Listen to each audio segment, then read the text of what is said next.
Students आज हम EPC third में ICT in education, information communication technology in education, शिक्षा में सूचना एवं संप्रेषण की तकनीक के बारे में हमने इंफॉर्मेशन को भी पढ़ लिया था। दूसरे नंबर पर कम्युनिकेशन में हमने इसका मीन और इसकी प्रोसेस पढ़ ली थी। आज कम्युनिकेशन का ही थर्ड टॉपिक है। हम आज पढ़ेंगे इसमें टाइप्स ऑफ कम्युनिकेशन, यानी कि कम्युनिकेशन के प्रकार, संप्रेषण के प्रकार।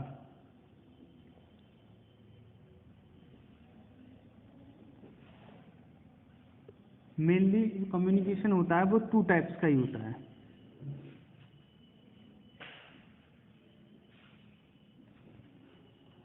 शाब्दिक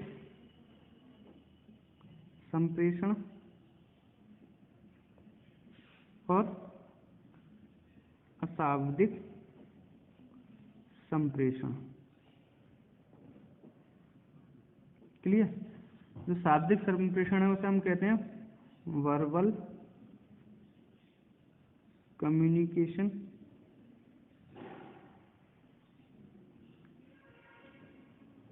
और अशाब्दिक को कहते हैं नॉन वर्बल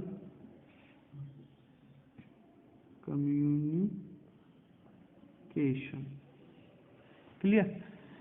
तो वर्बल कम्युनिकेशन में वह संप्रेषण आता है जिसमें शब्दों के माध्यम से हम एक सूचना को दूसरे व्यक्ति तक पहुंचाते हैं। यानी सूचना को जब हम शाब्दिक रूप में एक व्यक्ति से दूसरे व्यक्ति तक पहुंचाते हैं या सूचना को आदान प्रदान करते हैं शब्दों के रूप में, तो वो कैसा कम्युनिकेशन कहलाता है? वो वर्बल कम्युनिकेशन कहलाता है। और नॉन वर्बल कम्युनिकेशन कौन सा होता है?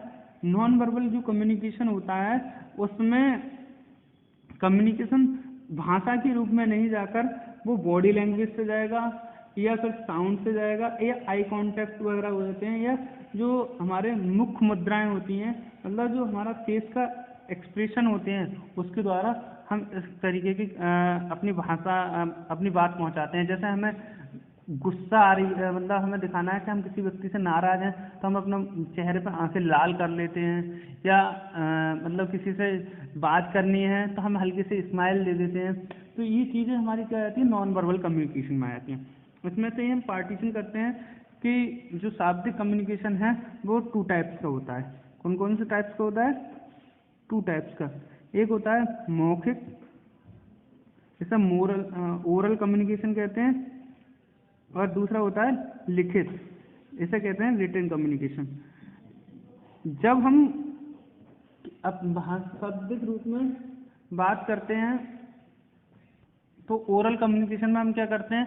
जब जैसे हम आपस में बातचीत कर रहे हैं, मान लीजिए ए और बी दो व्यक्ति हैं, ए बी से कोई बात कह रहा है, तो जो मौखिक रूप में जो कोई बात कर रहा है, आपस में बातचीत कर रहे हैं, तो वो किस तरीके की कम्युनिकेशन कहलाएगी? वो ओरल या मौखिक कम्युनिकेशन कहलाएगा। अब इसी तरीके से हम रिटन कम्युनिकेशन की बात करें, देखिए आप लोग स्टूडेंट्स हैं, आप पढ़ रहे होंगे, तो आप लोगों को देखा है, मान लीजिए आप स्टूडेंट हैं और आपको कल कॉलेज नहीं आना है, इसके लिए आप क्या करते हैं? लिखित में एप्लीकेशन देते हैं। आपने वो एप्लीकेशन लिखी और वो प्रिंसिपल तक ले गए, तो जो लिखित रूप में कोई काम कर रहे हो, अपनी बात पहुंचा रहे हो, तो ये किस तरीके का कम्युनिकेशन कहलाएगा? वो रिटन कम्युनिकेशन कहलाएगा। क्लियर? अब बात करते हैं हम जो रिटन कम्युनिकेशन में क्या होता है। इसमें भी मान लीजिए, इसमें हमने एक एग्जाम्पल के द्वारा, उदाहरण के द्वारा समझ लेते हैं। इसमें ए व्यक्ति था और बी व्यक्ति था। इसने क्या काम किया?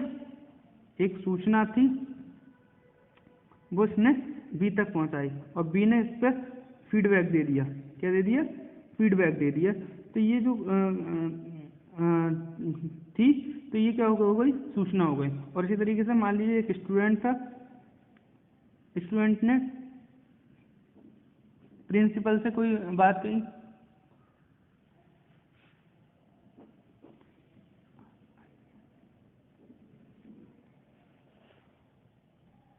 स्टूडेंट्स ने कोई एप्लीकेशन लिखी और वो एप्लीकेशन उसने प्रिंसिपल को दी, तो जो रिटन फॉर्म में जो लिखी है उसने, वो कौन सा कम्युनिकेशन कहलाएगा? उसने अपनी जो बात पहुंचाई वो रिटन फॉर्म में एप्लीकेशन के द्वारा प्रिंसिपल को पहुंचाई, तो ये कौन सा कम्युनिकेशन कहलाएगा? Written verbal communication. अब बात करते हैं नॉन वर्बल कम्युनिकेशन की। जो नॉन वर्बल कम्युनिकेशन है उसके कई टाइप्स हैं। सबसे पहली बात करते हैं हम शारीरिक भाषा, बॉडी लैंग्वेज। शारीरिक भाषा में कौन सा कम्युनिकेशन आता है? जैसे आप लोग देखते हो शारीरिक भाषा में हम जो कम्युनिकेशन कर रहे हैं, शारीरिक भाषा क्या होती है, बॉडी लैंग्वेज क्या होती है?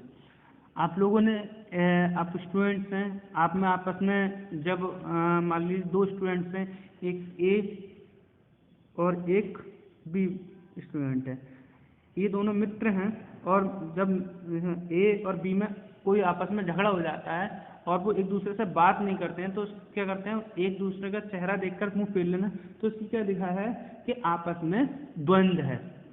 आप लोग देख रहे हैं एक सी व्यक्ति है, सी व्यक्ति ने क्या देख रहा है, इन दोनों में आपस में, ये दोनों आपस में बात नहीं कर रहे हैं, इनकी बॉडी लैंग्वेज से ही पता चल रहा है आपस में इनमें कोई ना कोई बात हुई है और वो एक दूसरे से बोलना नहीं चाह रहे हैं, तो बॉडी लैंग्वेज से इसमें पता चल रहा है कि एक दूसरे से अलग है। तो ये शिक्षा में क्या होता है कि बॉडी लैंग्वेज का भी एक अलग महत्व होता है। आप लोगों ने देखा है कि हम पढ़ किस में रहे हैं, एजुकेशन में पढ़ रहे हैं ना। जैसे अब एक टीचर है, आप लोग प्रशिक्षु हैं, प्रशिक्षु ट्रेनर, आप ट्रेनिंग ले रहे हैं यहाँ पे, तो आपको बॉडी लैंग्वेज भी सीखनी होगी कि अपने स्टूडेंट से किस तरीके से बात करनी है। जैसे कि क्लास में अगर शोरगुल हो रहा है तो आपकी क्या बॉडी लैंग्वेज होगी कि जिससे बच्चे शोरगुल करना बंद कर दें। कभी भी मतलब तरीके से कहा, दंडात्मक जो प्रणाली है वो दमनात्मक प्रणाली होती है, जिसमें कोई स्टूडेंट एक तरीके से बेशर्म हो जाते हैं और वो अपना कार्य करते रहते हैं। आप उन्हें मारेंगे तो अब वो नहीं मारेंगे, मगर आप अपनी बॉडी लैंग्वेज से ये दिखा सकते हैं कि हम कितने स्ट्रिक्ट हैं। अगर आपने बोलना बंद नहीं किया तो मतलब इसका जो प्रभाव होगा वो नेगेटिव आएगा। जैसे आपको एक एग्जांपल और देता हूँ, आप लोगों ने कभी कभी देखा होगा कि क्लास में शोरगुल हो रहा है और टीचर आ गया और बच्चे शांत नहीं हो रहे हैं, तो टीचर बिल्कुल शांत होकर खड़ा रहता है, एकदम स्ट्रिक्ट तरीके से सबको देख रहा होता है। तो सब क्या समझ जाते हैं कि सर गुस्से में हैं और हम लोगों को ऑब्जर्व कर रहे हैं, जिससे वो मतलब कहा जाए ऑब्जर्विंग के बाद पता चल जाएगा कि सारे बच्चे क्या हो जाते हैं, शांत हो जाते हैं, हल्के हल्के एक एक करके दो दो करके सभी शांत हो जाते हैं, बिल्कुल साइलेंट हो जाते हैं। तो उसमें क्या दिखाया है, एक बॉडी लैंग्वेज थी कि सर गुस्से में हैं और वह मतलब अगर आप ज़्यादा बोलोगे तो वो आपको कोई दंड दे सकते हैं। क्लियर? ये आपका बॉडी लैंग्वेज में आ जाता है। तो आपको जब ट्रेनिंग के दौरान इस चीज़ का भी अनुभव करना पड़ेगा कि हम जब क्लास में जाएंगे तो किस तरीके से अपने बच्चों के साथ बॉडी लैंग्वेज का समझ सकेंगे। जैसे कुछ बच्चे होते हैं आपसे प्रश्न पूछने में हेजिटेट होते हैं, तो वो प्रश्न नहीं पूछ पाते हैं, तो क्वेश्चन किस तरीके से पूछवाना है इनसे और उनको आंसर किस तरीके से देना है, ये चीज़ भी आपकी बॉडी लैंग्वेज में शामिल होनी चाहिए। उसके बाद हमारा सेकंड पोर्शन है ध्वनि संकेत, मतलब साउंड सिंबल। मैं वही एग्जांपल दूंगा कि अभी हमने बॉडी लैंग्वेज से दिखाई और दूसरा हम साउंड सिंबल से भी अपना कम्युनिकेशन करते हैं। जैसे हम क्लास में गए और क्लास में क्या हो रहा है, खूब शोर शराबा हो रहा है और आपको बच्चों को शांत करना है और बच्चों को अपने तरफ अटेंशन करना है, तो आप क्या करते हैं, हाथ में जो डस्टर होता है वो अपने मेज पर 2 या 3 बार इस तरीके से ठोक देते हैं, जिससे क्या होता है, बच्चे अटेंशन हो जाते हैं और वो आपसे इंटरेक्ट करने लगते हैं, वो आपकी तरफ ध्यान केंद्रित हो जाता है उन बच्चों का और वो आपसे बात करने लगते हैं। ठीक, तो ये आपका कौन सा संप्रेषण को लाएगा, साउंड सिंबल कम्युनिकेशन। क्लियर?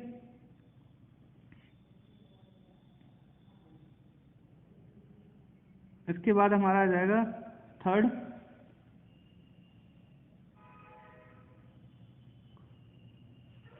आंखों द्वारा संप्रेषण। आंखों द्वारा समझा, आई टू आई कॉन्टैक्ट। इसमें आप लोग देखते हैं कि चाहे क्लास हो चाहे और कहीं हो कि हम आंखों के इशारे समझ जाते हैं। मान लीजिए अगर ये कोई करके दिखाने वाली बात होती तो दिखाता, जैसे आंखों के द्वारा आंखें लाल करना, तो क्या समझ लेना कि वो गुस्से में है। और भौहें मतलब जो आईज ब्रो होती हैं उनसे ऊपर नीचे करके बताना कि ऐसा नहीं ऐसा करना है। अगर हम क्या करते हैं बच्चा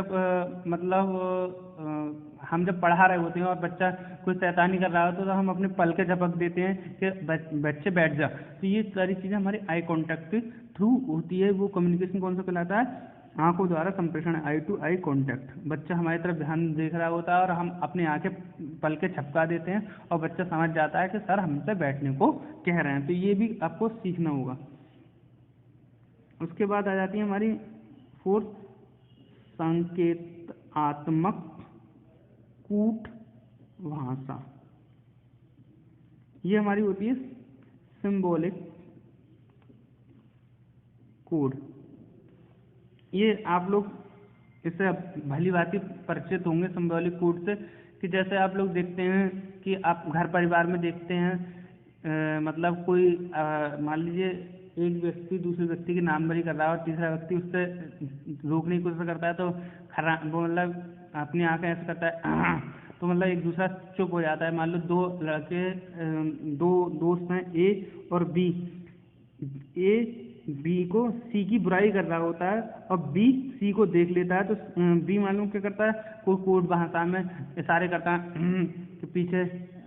तो ये तरीके की जो लैंग्वेज है हमारे कोड में, हम किसी व्यक्ति को समझाते हैं तो वो कौन सी लैंग्वेज कहलाती है? सिंबॉलिक कोड कहलाती है। क्लियर? एट लास्ट हमारे आ जाएगा मुख मुद्रा। मुख मुद्रा में आ जाती है आपका फेशियल एक्सप्रेशन। फेशियल एक्सप्रेशन में क्या होता है हमारा, आपके जो हाव भाव होते हैं वो आपके मुख पर दिख जाते हैं कि कब गुस्से हैं कर रहे हैं सर, या कब वो हंसी मजाक में मूड में है। आपका जो चेहरा है वो आपकी आईना होता है, वो आपको बता देता है किस तरीके से आपको कम्युनिकेट कर रहा है। Thank you very much.